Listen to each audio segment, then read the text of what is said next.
So the topic that I'm going to be talking about today is abolishment of death penalty in Washington State. Since 1849, a total of 110 executions have been carried out in Washington State.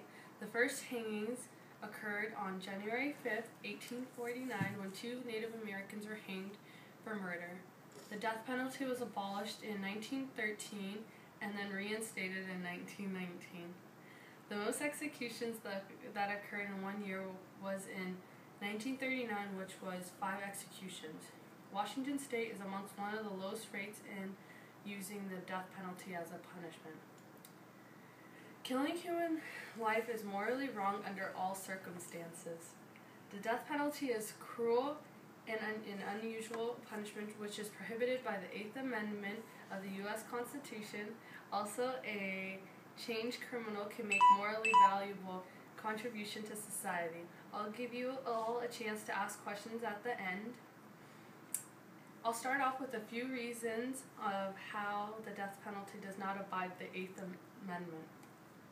The 8th Amendment states that cruel and unusual punishment should not be inflicted.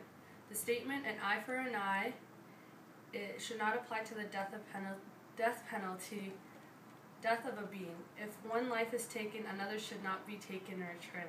As stated by William J. Brennan, J.D., Justice of the U.S. Supreme Court, death is not only an unusual severe punishment, unusual in its pain and its infidelity and its enormity, but it serves to no penal purposes more effectively than a less severe punishment.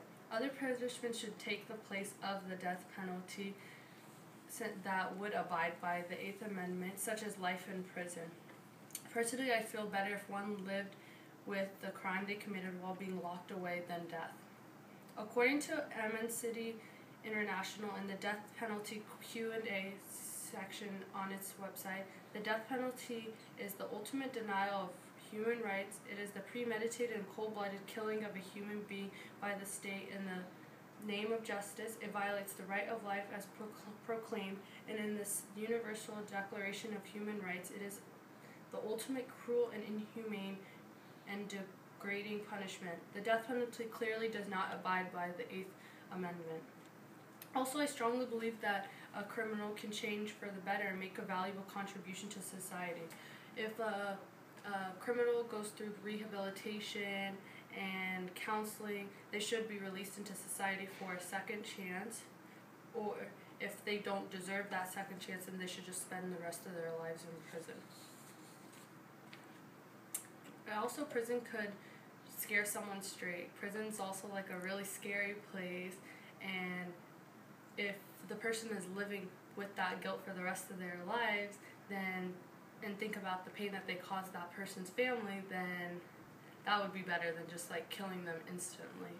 And overall, letting someone rot in jail is an excellent punishment for taking someone's life rather than killing them instantly and leaving them no time to evaluate their actions. So this leaves us with the people who are against abolishing the death penalty. Many people feel as if the death penalty is just. So I spoke to a few students at Highline and asked them what their opinion of the death penalty was, and some people agreed with me and told me that it was unjust and that it does not teach anybody anything if you just kill them instantly. But then there was other students who told me that it is completely just and that they feel the idea of an eye for an eye is the only way that they feel at rest if someone killed another being.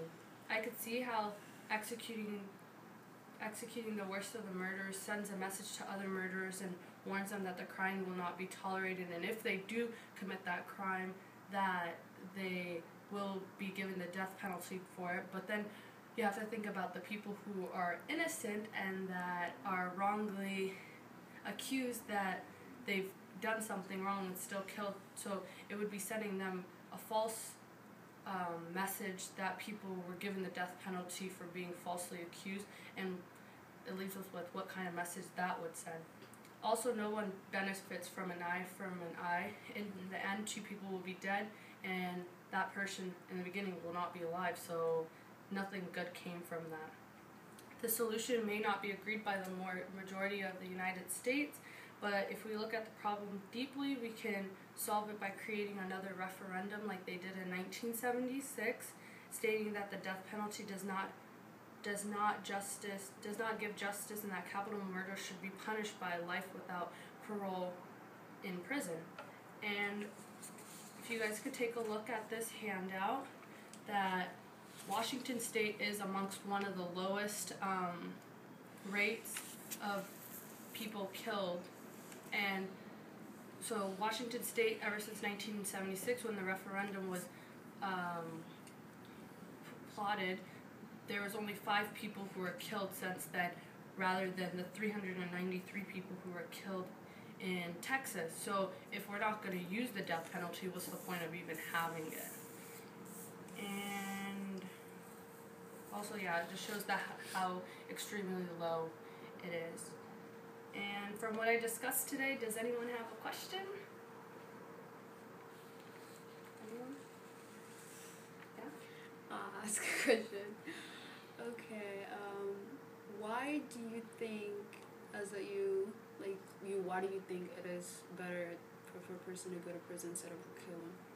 Because I don't believe in the whole an eye for an eye theory, that if one person's killed, then another person should be killed in return, because at the end of the day, you're just going to have 2 dead people, and that doesn't benefit. And I think it's better if they spend the rest of their time in jail and just evaluate what they've done. Fully guilty.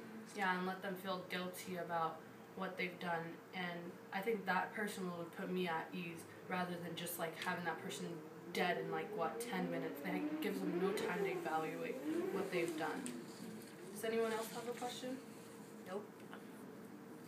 That was great. Okay. And as stated before, we can solve it by creating another referendum stating that the death penalty does not give due justice, and that capital murder should be punished by life without parole in prison rather than the death penalty, which is what's happening in Washington State right now. Thank you very much, and I appreciate you all. Good job. Good job.